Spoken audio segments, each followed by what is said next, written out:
Provokativ açıqlamaları ilə tanınan məşhur Amerikalı jurnalist Candace Owens, ABŞ prezidenti Donald Trumpla olan söhbəti ilə bağlı gözlənilməz təfərrüat açıqlayıb. Bu barədə o, YouTube kanalında danışıb.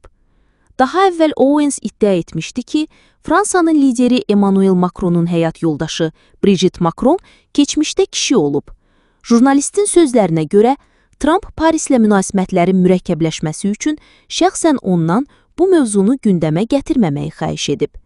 Qeyd olunur ki, Macron Vaşinqtonda Ağ Evə səfəri zamanı Trumpdan Brigitte Macron haqqında məsələnin jurnalist tərəfindən araşdırılmasının qarşısını almaq üçün kömək istəyib.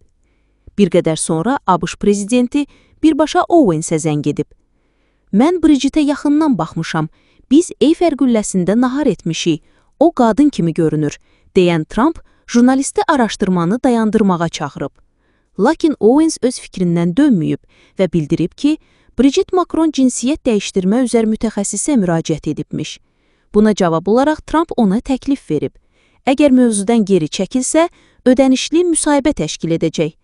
Görünür mənim nüfuzum böyükdür ki, prezident özü belə xahiş edir, deyə jurnalist kanalında deyib.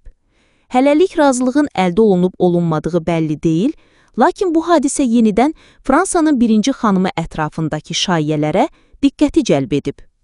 Ən son yeniliklərdən xəbər tutmaq üçün kanalımıza abunə olub, bildirişləri açmağı unutmayın.